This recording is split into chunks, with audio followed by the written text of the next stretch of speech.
So ayun mga kapatid, no, bali hiniram natin yung kulong-kulong ng ating kapatid sa lokal, no. Bali nakita namin yung kanyang kulong-kulong, tinakbo ng flat tire. So hiniram natin para palitan natin yung kanyang side wheels ng bagong gulong. So ayan, binaklas na ni Kuya yung side wheels niya, kaya tinanggal yung lumang gulong. So bali mapalitan to ng bagong gulong mga kapatid. So hindi alam na may-ari na ito yung pakay natin, kaya natin hiniram yung kanyang kulong-kulong. So ayan, kinakasalan ni Kuya yung kanyang bagong interior. So ilalapat niya yan dun sa side wheels ng ating kapatid. So ayan mga kapatid, kinakabitan ni Kuya yung bagong gulong ng ating kapatid. So ayan, habang kinakabit ni Kuya yung gulong. So ayan, ito yung papagawa naman nating isa. So ayan, si Brad Marvin, kasama dito si Brad Jerome, yan kasama natin yan. So bali yung ibang kapatid nasa lokal. So yung pakay namin talaga dito, palitan yung gulong ni Brad. So ayan, kinakabit na ni Kuya yung kanyang gulong. So ayan, makikita natin yung tindig, bagong-bago mga kapatid. Then yung kasama nating kapatid dito, si Brad Marvin, ay magpapagawa rin. At dahil nasira yung gulong ng kanyang kulong-kulong. So itong ginamit namin, kunwari itong kulong-kulong ng ating kapatid. Pero ang sadya natin ay palatan ng bago yung kanyang side wheels. So mga kapatid, kakabit natin to. Then tingnan natin yung reaction ng ating kapatid. Pag nakita niya yung kanyang bagong gulong, hindi natin sasabihin na pinalitan natin to. So tingnan natin yung kanyang reaction.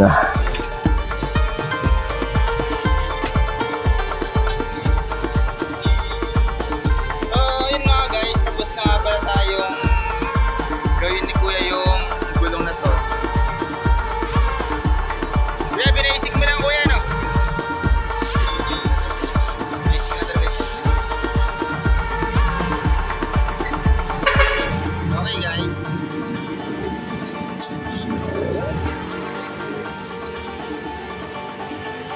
So finally mga kapatid, no, na kabit na yung gulong. So ayan, nahangin na ni Kuya yung ating bagong side wheels na ating kapatid. So ayan ang itsura mga kapatid. Nakikita nyo naman, bagong bago. So ayan, ihahatid na natin ito pamaya doon sa lokal para surprisahin yung kapatid, no. So ayan, kita-kita mamaya mga kapatid. So ayan guys, pabalik na kami sa lokal, no.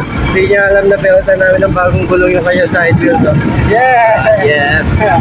Okay. Kunwari, inirabla namin yung kanyang side wheels, pero pinunta namin ng bagong gulong.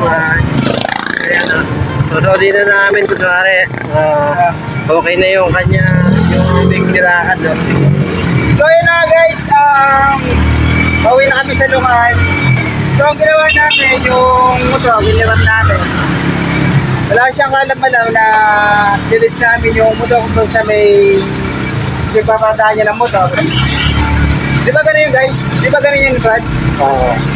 Yeah, so surprise natin yung brother natin. Surprise namin yung brother namin na yun na nga, pero na nga. Paltan So namin. ayun guys, samahan niyo kami sa mga vlog namin mga video. Yeah. So guys, samahan niyo kami. Samahan niyo. So guys, ito yung nirama namin ng motor. Wait. Salamat po sa Diyos sa mga kapatid. Brad Arnold. Arnold, tama. Salamat sa Diyos, bro. Salamat sa Diyos. Ayun yung gulong mo. Tiniram lang namin yung motor eh. Gulong ko. Atlas ba? Yung bago ng mga kapatid, oh. Salamat po sa Panginoon.